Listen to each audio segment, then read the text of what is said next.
On a busy and important day of breaking news, including a pair of decisions by the United States Supreme Court, one with massive implications for the very ability of our government to function, the other one throwing a wrench in efforts to hold the January 6 insurrectionists legally accountable. Both of those rulings by the nation's highest court. That court, by the way, also now dominated by a 6-3 right-wing supermajority, as well as a much-anticipated ruling on whether Donald Trump is immune from prosecution and accountability. That's expected on Monday.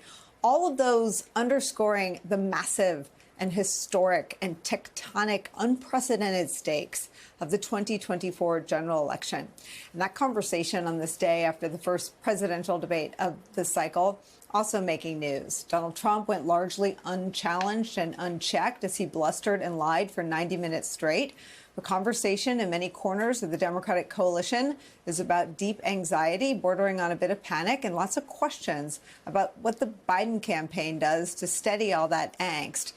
After an evening in which Trump's torrent of lies last night on virtually every topic raised by the two moderators was largely overshadowed by the performance from President Joe Biden.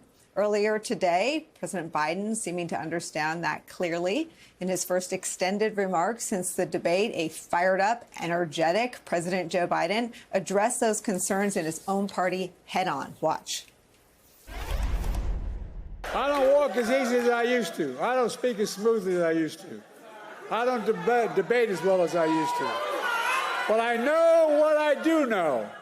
I know how to tell the truth.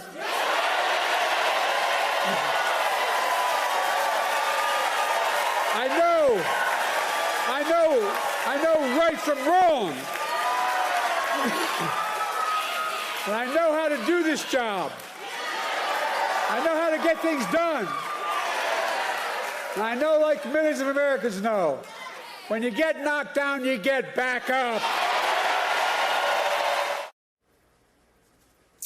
President Joe Biden saying, I know how to tell the truth, obviously meant to contrast himself to the ex-president and the ex-president's near nonstop flurry of lies. It took reporter Daniel Dale nearly 3 minutes to fact-check Donald Trump's debate performance last night. Here's just some of that.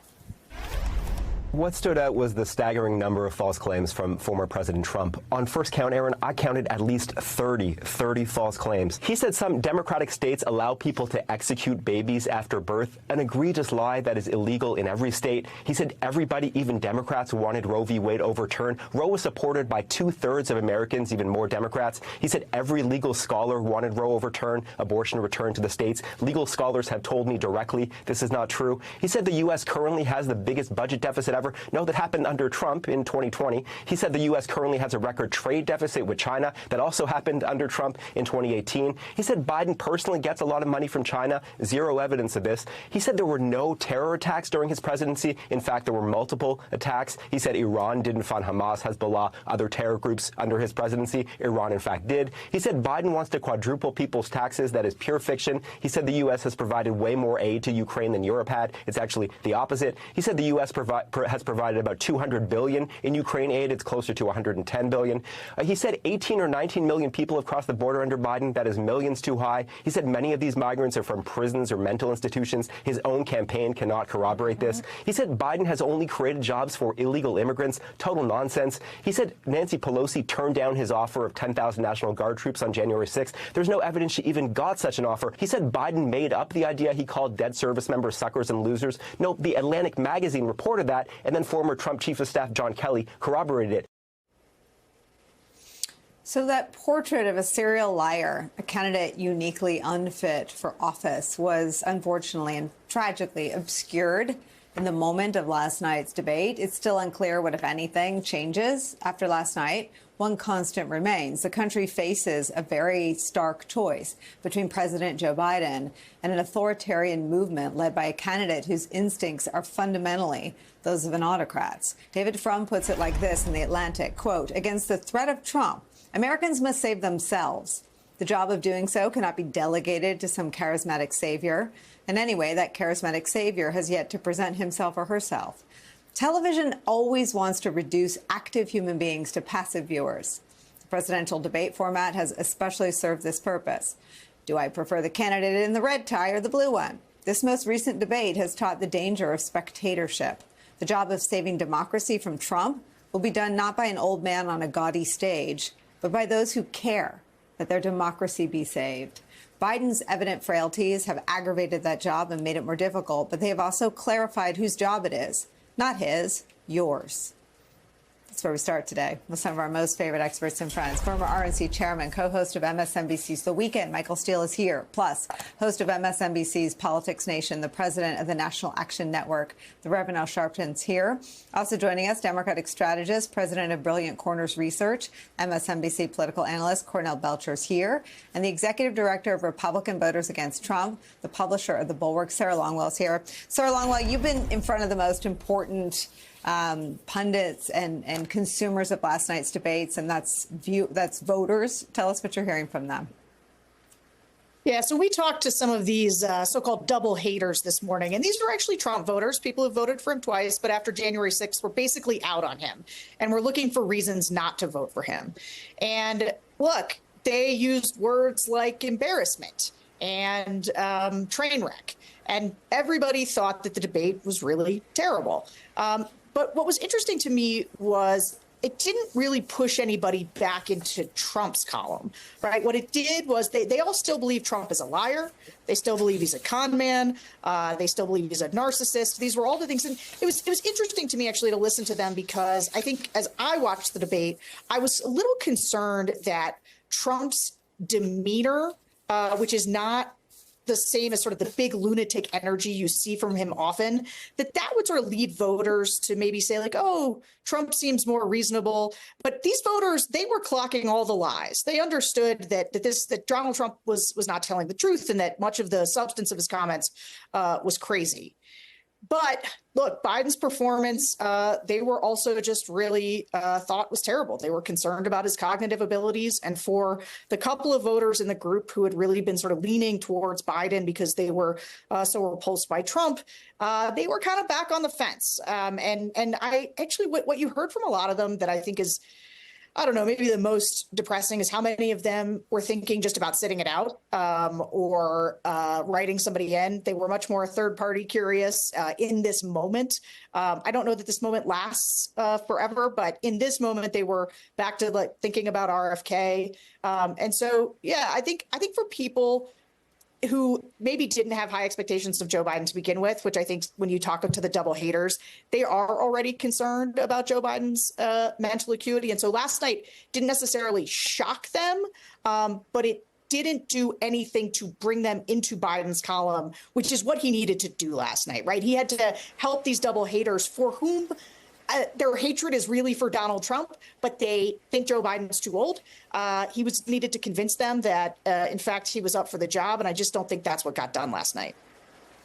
You know, Michael Steele, I love what Joe Biden said today. I mean, he's speaking directly to what Sarah's sort of studied, data-driven analysis said he needed to do. He said, I may not walk as well as I used to. I may not debate as well as I used to, but I'll always tell you the truth.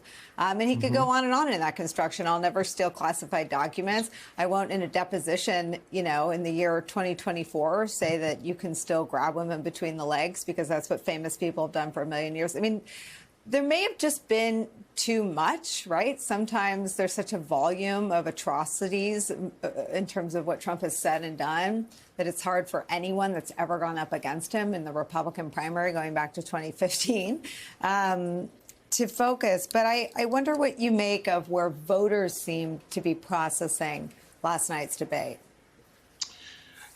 Well, you know, I think they're kind of like, I don't know. And I think Sarah's focus groups and her analysis of this is really put her fingers on that piece of it. But that piece is not necessarily bad for Joe Biden in terms of, and it's really important to understand what Sarah said. Those voters did not move back to Trump. Right. So those voters are still gettable. Those voters are still persuadable. Those voters, quite honestly, are still looking for something to affirm the decision to talk, to move, and to act in a way that says, yeah, I'll go with Joe Biden. And last night, everybody in this moment knows was a cluster. It did not help. It screwed all kinds of stuff up. But that's okay. That's okay. You know why it's okay? Because y'all knew the man was 81 years old. You knew that. How do you know that? Because you renominated him. And you renominated a 78-year-old. So this is where we are. So let's take that crap off this table. Now the Democrats need to figure out, okay, what did we do last night? And you put your finger last night on Nicole on something that's very important here. Own this thing. Don't run away from it. And it was very refreshing to see Joe Biden today come out and own it. I'm 81. I don't walk as well as I used to. I have a stutter and I mess up sentences. But I'm not that guy, right? As an 81-year-old, I don't want to be a dictator. As an 81-year-old, I don't want to take the federal government and deconstruct it so that the things that you rely on and need are no longer done. And I think the more they begin to reframe this conversation, taking into account the thing that they've been running away from, that is his age, and own that, the more you expose Donald Trump for the charlatan, the liar, the putrid piece of humanity that he is. Hey there, MSNBC fans. I'm Luke Russert, and be sure to join me, Rachel Maddow, Jen Psaki, Lawrence O'Donnell, Steve Kornacki, Joy Reid, and many more September 7th in Brooklyn, MSNBC Live Democracy 2024. Click on the link for ticket information. We will see you there.